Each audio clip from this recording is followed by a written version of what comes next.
Buenas noches y bienvenidos a las 5 de las 7. Hemos entrado a la sexta semana después de la jornada electoral de la segunda vuelta y se mantiene todavía una incertidumbre respecto a la fecha en que serán proclamados los resultados de esa segunda vuelta. Hay todavía complicaciones, sabemos parte de lo que está sucediendo, hay parte que no sabemos. Hemos invitado al politólogo Fernando Tuesta, profesor de la Universidad Católica, para que nos explique lo que sabemos y nos diga lo que se puede prever de lo que deba suceder en los próximos días, puesto que la proclamación, según la Constitución, tiene que ser hecha antes del 28 de julio, que es la fecha fijada para la juramentación del nuevo presidente, pero antes de eso tiene que beneficiarse de una transferencia de los temas que están en cartera en los respectivos ministerios. Fernando Tuesta, buenas noches y bienvenido a RPP. ¿Cómo estás, Fernando? Buenas noches. Qué gusto. Bueno, contento como cada vez que se puede contar con su experiencia teórica y práctica. Gracias. En este caso, quisiéramos que nos explique, por favor, qué cosa es lo que falta como procedimiento interno en el Jurado Nacional de Elecciones y en los jurados electorales especiales. Se ha tenido conocimiento que el magistrado Rodríguez Montesa ya ha entregado su voto en minoría, con lo que se puede completar las resoluciones que estaban detenidas al interior del Jurado Nacional de Elecciones. Estas se completan y se van a distribuir a los 28 jurados electorales especiales. Estos van a tener que elaborar a su vez una resolución de cierre, dando los resultados de su circunscripción. Sin embargo, se tiene que esperar 3 días. Es posible que al tercer día Fuerza Popular pueda interponer alguna figura, como lo ha estado haciendo, con lo cual se tendría que responder ante ello el Jurado Electoral Especial y podría el caso incluso elevarse al Jurado Nacional de Elecciones. Lo que resulta sorprendente, o quizá no, que el día sábado ya la señora Keiko Fujimori dijo que ella no iba a reconocer los resultados. Entonces, la vía, ¿por qué siguen entonces por esta vía? ¿O qué podrían ellos interponer alguna figura de esta naturaleza? Creo yo, y que lo hemos discutido ya también, porque hay pues ámbito estrictamente legal y ámbito político. Creo que como ya es más o menos, se percibe, evitar hasta donde sea posible el resultado final, o alargar hasta donde esto también sea posible el fin de este resultado y la entrega de las credenciales, con lo que estaría habilitado para juramentar el 28 de julio. Cosa que ya de por sí a estas alturas es extremadamente estrecho para desarrollar toda esta dinámica de transferencia del poder. Los equivalentes Kuczynski, Ollantumala, Alan García, tuvieron más de un mes, que se tienen que además componer comisiones de transferencia, desarrollar un cronograma pues, de entrega, que no es fácil, imaginarás tú, hay ministerios que son muy grandes y no solo ministerios. Pero la estrategia probablemente vaya por allí, y porque se dice que también interpondrían un amparo, con lo cual esto sería una figura de una suerte de tenaza, ¿no? Y nos esperaría ya realmente días aciagos, porque llegar a un momento en que no tengamos resultado el 28 de julio abriría muchas compuertas a interpretaciones de todo tipo. Desde aquellos que dirían, este es el fin de gobierno de Sagasti porque él en realidad es el encargado en la medida en que es presidente del Congreso, presidente de un Congreso que ya no está en actividad, sino hay un nuevo Congreso. Aquellos que podrían o dirían o soñarían en una nueva convocatoria de elecciones, y aquellos que hagan hasta pues un gobierno de transición civil-militar, ¿no? Que es claramente un golpe. En cualquiera de los casos, cualquiera de las alternativas en donde a veces está el fujimorismo encabezando, otros acompañado, otros en realidad juegan en paralelo. Lo cierto es que todavía esto no se termina, y lamentablemente no se termina, ¿no? ¿Qué sabemos sobre la reacción de la opinión pública? Las encuestas que conocemos sobre la percepción que los ciudadanos tienen de lo que está pasando, ¿qué nos indica? Porque yo veo que hay algunos políticos que mencionan cifras, no sé de dónde salen, y sé que usted es muy riguroso en su manejo de las cifras. ¿Qué podemos decir de la manera como la opinión pública observa todo este proceso? Bueno, salió una muy comentada de Datum ya hace bastante tiempo donde se hablaba que cerca del 70 y tantos % consideraba que había fraude.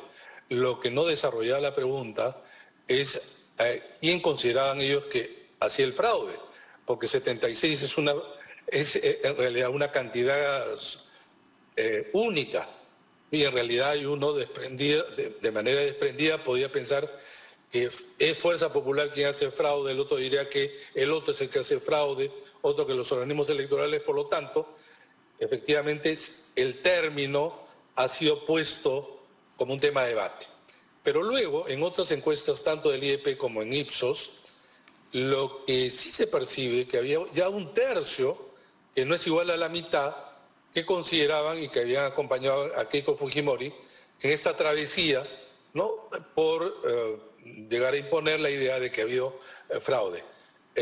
No tenemos nuevas encuestas, esperemos que el próximo fin de semana tengamos alguna. Hoy día, más de 5 semanas después del voto, ¿tenemos algún caso en donde hayan pruebas de fraude? ¿Hay alguna evidencia? Nadie ha presentado nunca evidencia de suplantación de identidad. A ver, hay que partir por dos consideraciones. ¿Qué se entiende por fraude? Dos, ¿qué dice la norma? ¿Y qué condiciones debe haber para que exista un fraude?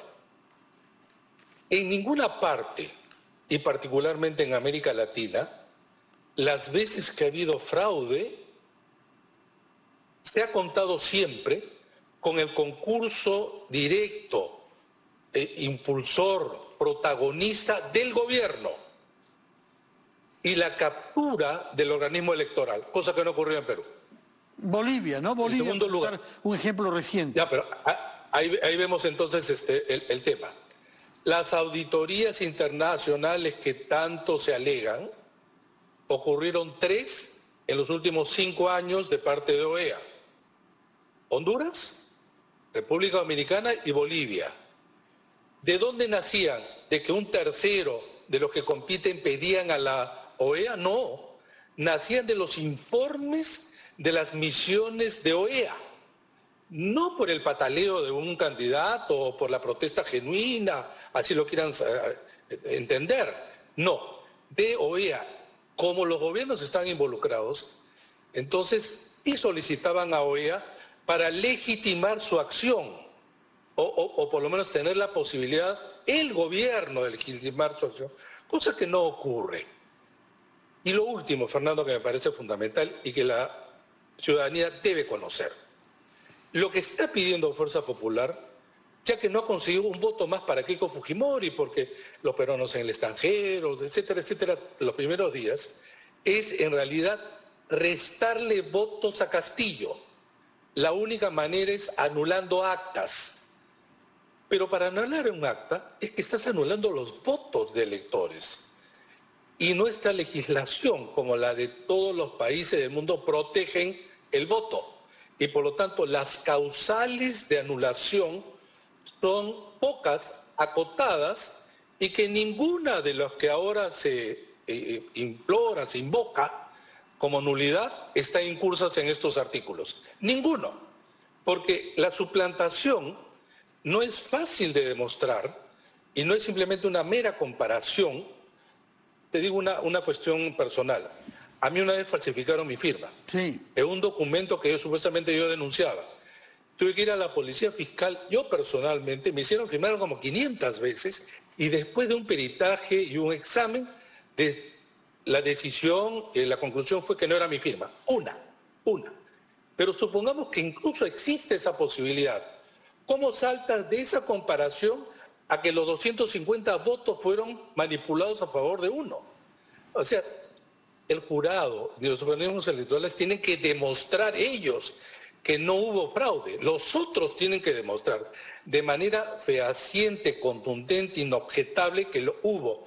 No presunciones, no un video, no una relación de causalidad que no existe. Es por eso que los organismos serios peruanos, internacionales y gobiernos han señalado de manera clara y contundente que no hubo fraude. Claro está, para muchos peruanos que votaron por Keiko Fujimori, se creen la narrativa. Y esto ya es casi un acto de fe. Tú le puedes decir esto y muchas cosas y no te creen. Y no te creen porque es un acto de fe. Bueno, perder 3 veces a la señora Fujimori es algo frustrante para los electores. Que se han creído además una narrativa como esta, también debe ser frustrante.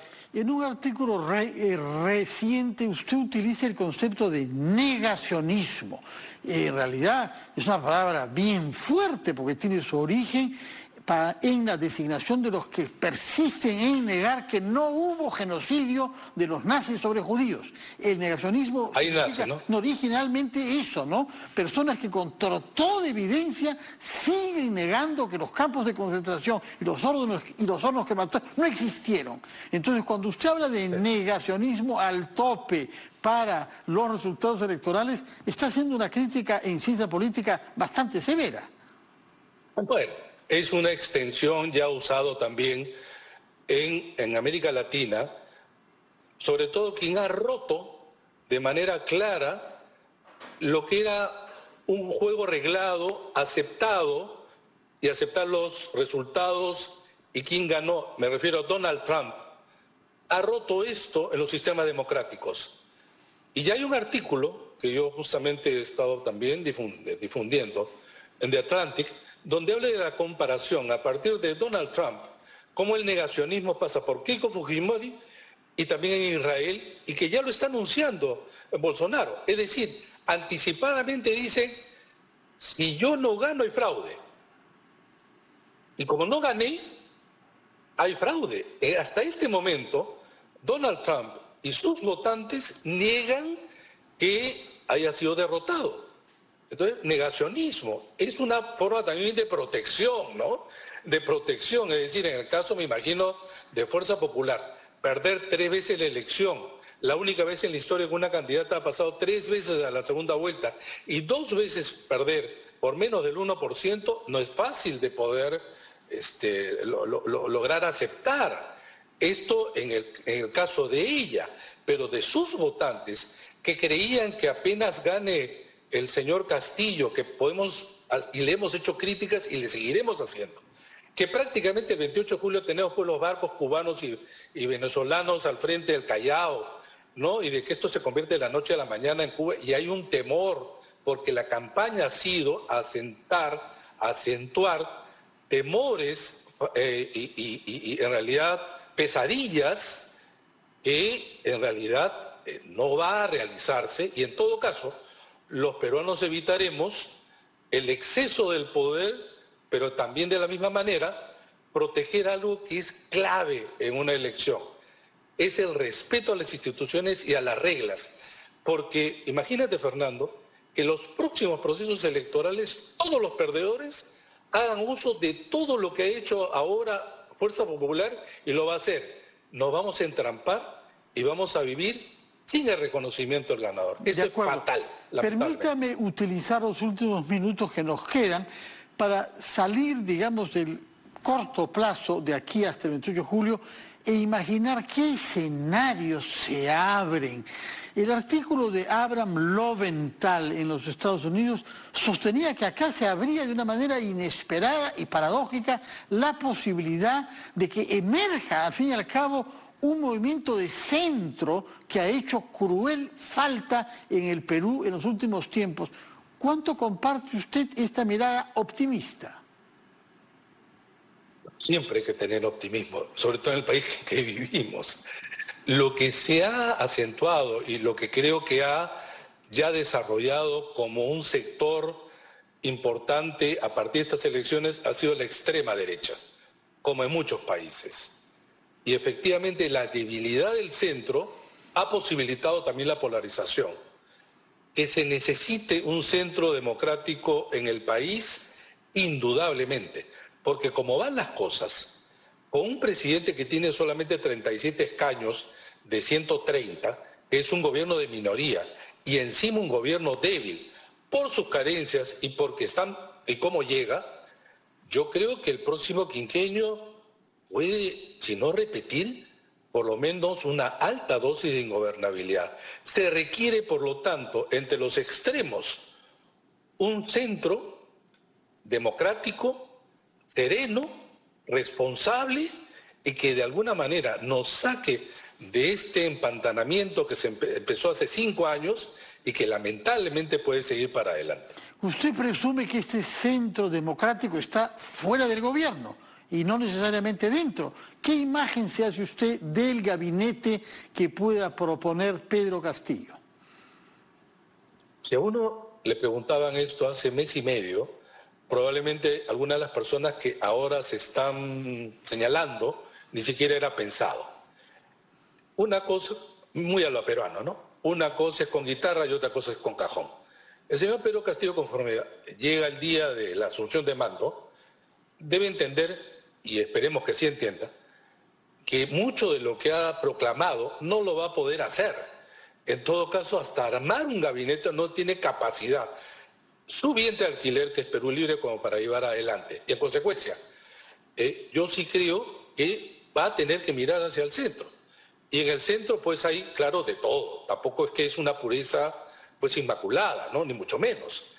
Pero creo que en el Perú existen profesionales que además a lo largo de los últimos 20 años han estado en los gobiernos.